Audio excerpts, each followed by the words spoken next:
Once a month at 8:30 in the morning Eastern Time, a single data release comes out of the US Bureau of Labor Statistics, and within seconds of that release, stocks move, the dollar moves, gold moves, crypto moves, bond yields move, all at once, all from the same number. That number is CPI, the Consumer Price Index.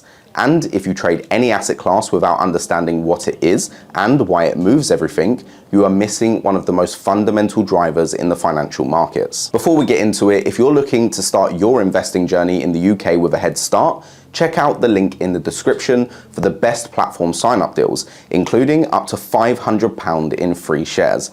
This is not financial advice and your capital is at risk. So what actually is CPI? It is a measure of the average change in prices paid by consumers for a representative basket of goods and services. The Bureau of Labor Statistics in the US collects price data from over 22,000 retail and service establishments each month. Everything from groceries and rent to transport and medical care, and compiles it into a single index. When that index rises, prices are going up.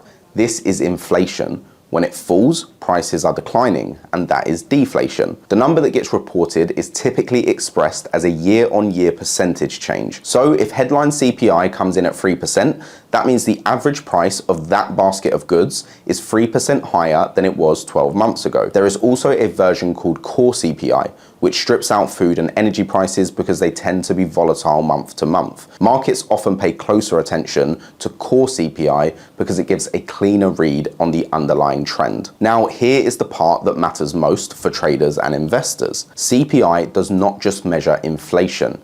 It shapes expectations about what central banks will do next. The Federal Reserve has a target inflation rate of 2%. When CPI comes in above that target, particularly when it comes in above what analysts were forecasting, markets interpret it as a signal that the Fed may need to keep interest rates higher for longer or potentially raise them further. When CPI comes in below expectations, markets interpret that as a signal that the pressure on the Fed to keep rates tight is easing, which could open the door to cuts. And it is that chain of reasoning, CPI to rate expectations to asset prices, that creates the simultaneous multi-market reaction every time the number drops. In January 2025, the CPI report came in hotter than expected.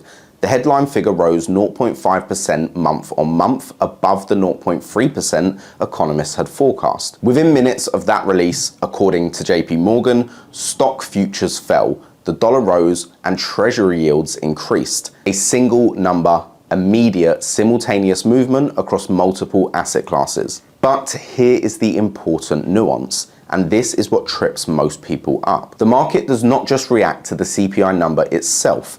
It reacts to the gap between what the numbers actually were and what the market expected them to be. That gap is called the surprise. If CPI comes in exactly at the consensus forecast, the reaction is usually relatively muted.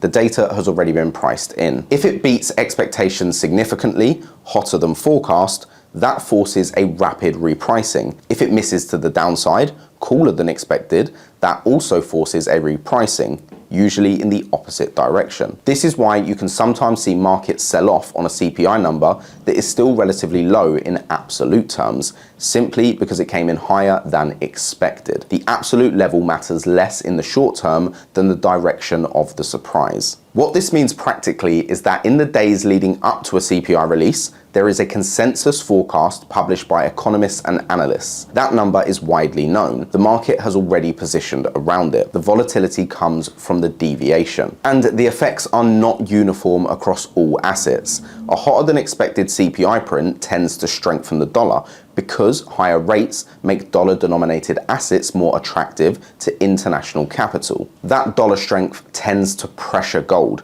because gold is priced in dollars and becomes more expensive for foreign buyers. Equities typically fall because higher rates mean higher borrowing costs for companies and a higher discount rate applied to future earnings. Crypto, as we covered in the last video, tends to sell off with equities as risk appetite contracts. A cooler than expected CPI print tends to reverse that chain. Dollar weakens, Gold often strengthens, equities rally on the prospect of rate relief, and risk appetites, including crypto, typically benefit. But, and this is worth emphasizing, these are tendencies, not guarantees. The relationship between CPI and any individual asset depends on the broader market context at the time. Sometimes a hot CPI print actually pushes gold higher because the inflation itself drives safe haven demand. The direction of the surprise matters, but so does the narrative the market is currently running with. The reason understanding CPI is valuable is not so that you can trade the data release itself. That requires specialist knowledge and carries significant risk. It is so that when you open your charts on a CPI morning and see sharp, simultaneous moves across the assets you trade, you understand the mechanism driving them. You're not just looking at random noise. You're watching a single macro input ripple through connected markets in real time. That connection between one data point and multiple asset classes is at the core of everything this series has been building towards. In the final video of this series, we bring it all together. Gold, stocks, crypto, forex, one macro framework that explains how they all connect and how understanding that framework changes the way you read any chart you trade. Make sure you're subscribed. It is the one you will not want to miss. If you found today's video useful, subscribing genuinely helps us to keep making these videos. This information is not financial advice and is for educational purposes only. Always do your own research and know that your capital is at risk.